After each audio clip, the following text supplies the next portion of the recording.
It was another quiet evening, the kind that felt peaceful, but just a bit too still for comfort. I had just finished washing the dishes in my small kitchen, which faced the street through a wide window. The clock showed it was close to 10 p.m., and I was expecting my dad home any minute. Suddenly, I heard a soft knock at the front door. At first, I thought I imagined it, but the sound came again. Gentle but persistent. The street light outside was dim, so when I peeked through the curtain, I could barely make out the shape of someone standing on the porch. Whoever it was wore a simple jacket and a plain hood, but I couldn't see a face. I didn't recognize them. My mom, who was setting up her sewing machine in the living room, looked up with worry. "Did you order a package?" she asked. I shook my head. We were used to neighbors stopping by, but no one ever came this late. The knock stopped, and almost at the same time, our lights flickered and then went out completely. My heart started to beat faster. Mom grabbed my hand, her voice barely above a whisper. "Stay close." We listened. The silence was heavy, interrupted by faint noises. Something scraping against the porch rail, then what sounded like hands dragging over windows. We tried not to panic. I remembered that my uncle, a retired security officer, kept a small flashlight and a baseball bat in his room, just in case. I dashed for them, while Mom dialed my uncle's number on her old phone, but it went straight to voicemail. We huddled in the hallway, waiting, listening. The darkness seemed to shrink the house around us. My mom suggested we make a run for the backyard, where the fence led to Mrs. Gant's house next door. She always kept her kitchen light on. Before we could move, I caught a glimpse of movement by the backyard gate, a faint outline, not moving, just watching. We decided to hide. The basement made the most sense. Its old wooden door had a strong lock, and there was a toolbox down there with sturdy screwdrivers. Grabbing a couple for defense, we crept downstairs, heart racing, breaths shaky. We shut the door behind us, turned on the flashlight, and tucked ourselves into a corner beneath the stairs. It was cold and quiet. Mom tried to steady her breathing, but she was scared. I promised her everything would be all right, though I wasn't so sure myself. I wanted Dad to come home, but his shift often ran late. The silence dragged on. I texted him, but there was no response. About an hour passed. No sounds, no movement. The tension made it hard to think straight. Eventually, we heard a car pull up outside. Quietly, we climbed upstairs, making sure to keep the flashlight low. The house looked undisturbed. No broken glass or forced doors. The strange visitors seemed to be gone. My mom still felt nervous and walked room to room, checking each window and lock. In the kitchen, she noticed a small crack in the glass above the sink. It could have happened at any time, but it made her uneasy. Neither of us could sleep, so we camped out in the master bedroom together. I placed the bat within reach and left my phone charging. The house stayed quiet, and eventually, tiredness took over. I woke to muffled sounds. Mom was up, wandering near the closet. I heard her gasp, then shout. I ran over, grabbing the flashlight, and saw her pointing at the half-open closet door. Something inside moved, too fast for me to react. Before I understood what was happening, Mom was pulled inside by a figure I couldn't see clearly. I fought panic and lunged at the door, slamming it open. A man in dark clothes was holding my mom, while another figure suddenly grabbed me from behind. I dropped the bat, twisting free just enough to kick at him and grab the handle again. The first man brandished a kitchen knife at my mom. I acted on instinct, swinging the bat toward his arm. He yelped, dropping the knife. Mom grabbed it, her face streaked with tears. I tried to hold off the second man, and together, Mom and I pushed them back. In the struggle, I managed to flick the flashlight on high, blinding the intruders long enough for Mom to rush for her phone and call emergency services. We barricaded the closet door, heart pounding, waiting for help. The minutes stretched longer than seemed possible. Eventually, we heard cars pull up outside. Police burst in, calling out for us to stay put.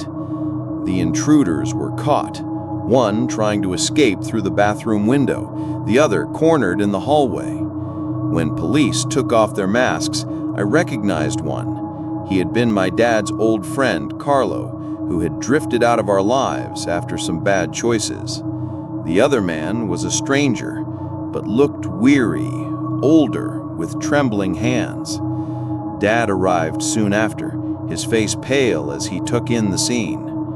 It turned out the men had targeted us, thinking our house was empty, hoping for quick money. That night changed everything. My family couldn't sleep in that house for weeks. My sisters, who had been away at a school outing, came home early. We cried together. The ordeal shook us deeply. Police later discovered the men had been responsible for several break-ins around our town. Their car, found nearby, held stolen tools and fake IDs. We moved to stay with my aunt for a while, slowly piecing things back together. I started taking self-defense classes, eager to feel safer. My mom couldn't walk past the closet for months without flinching. Even Dad, always strong, kept checking the locks each night before bed. Over the years, things got better. We sold the old house, found a place with more neighbors nearby, and did our best to move on. I finished school, worked part-time at a local store, and helped Mom whenever she needed. Now I'm in my late 20s. I graduated from the Community Police Academy and have served on the local force for a decade. I bought a new house for my family, a place full of light, always busy, never too quiet. Mom and my sisters all have steady jobs, and the memories of that night only come back when I hear a knock at the door after dark. Sometimes, late at night, I'll sit in the living room and remember that feeling, the fear, the uncertainty, how it shaped me. Losing our sense of safety was hard, but it taught us how strong we could be together. Life isn't perfect, but these days I'm grateful for every ordinary, peaceful evening. And if I ever hear footsteps near the window again, I'm ready to protect the ones I love, no matter what.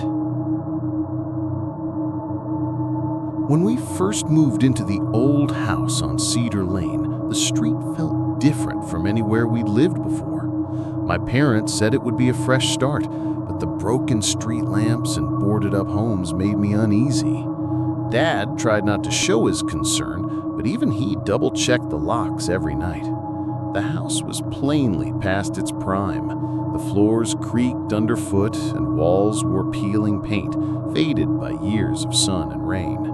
The strangest part was the basement, a cold, unfinished space with dirt floors and rough stone walls. The first time Dad saw the chain bolted on the inside of the basement door, he paused for a minute, then shrugged it off, joking that maybe pirates once hid treasure down there. Settling in took time. My siblings and I argued over rooms, and Mom did her best to make things cozy, hanging bright curtains and lighting scented candles. But at night, I always felt watched, especially when I walked past the bare kitchen windows.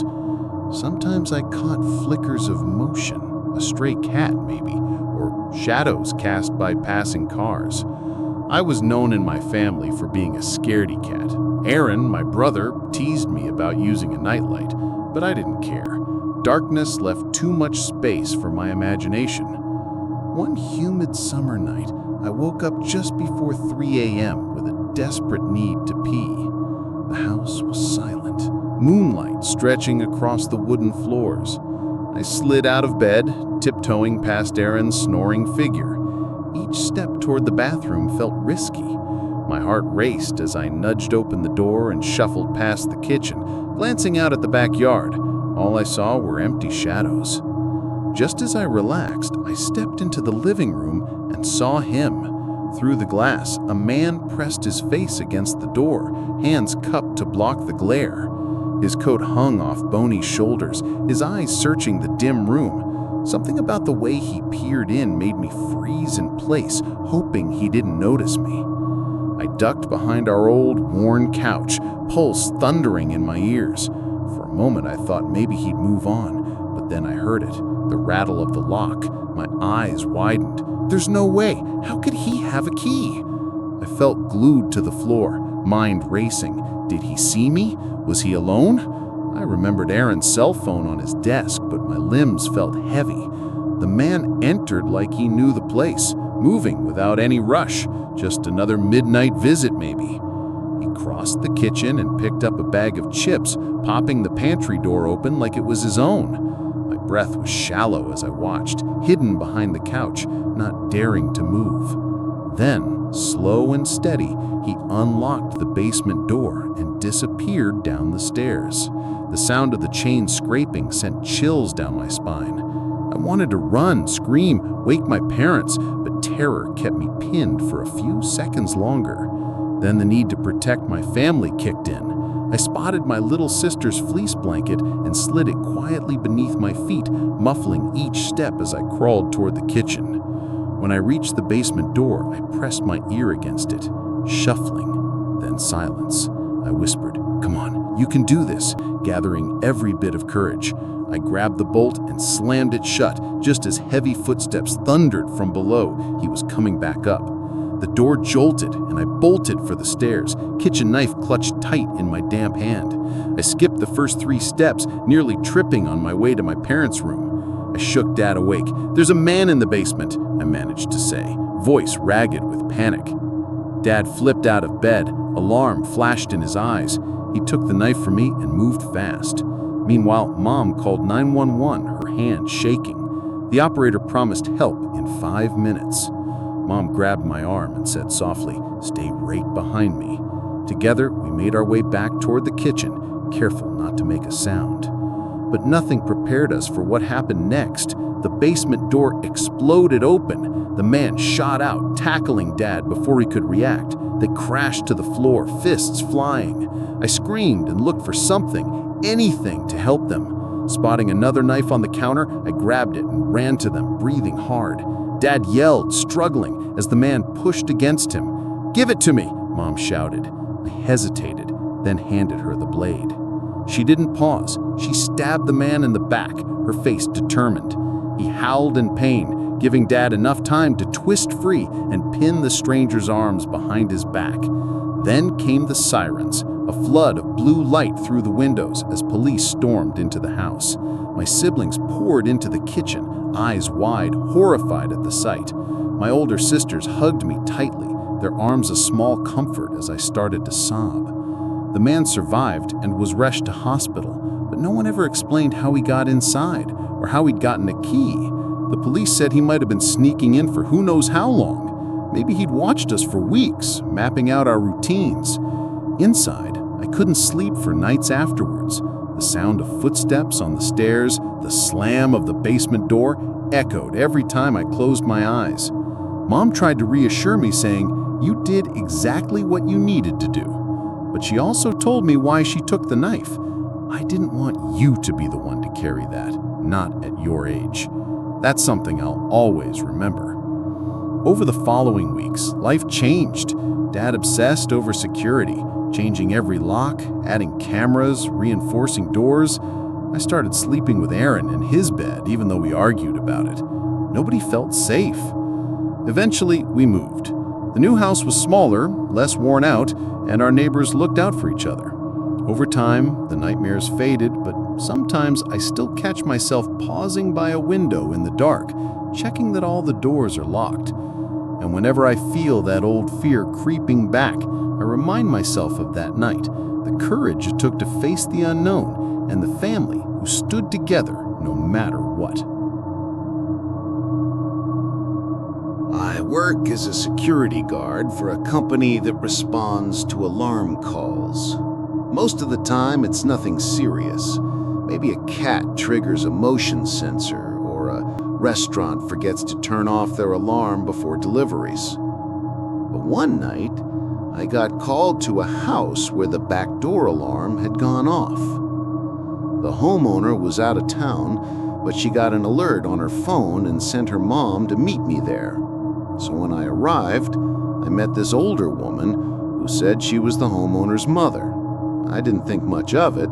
That kind of thing happens pretty often. We checked the back door that was supposed to have been opened. It was locked tight.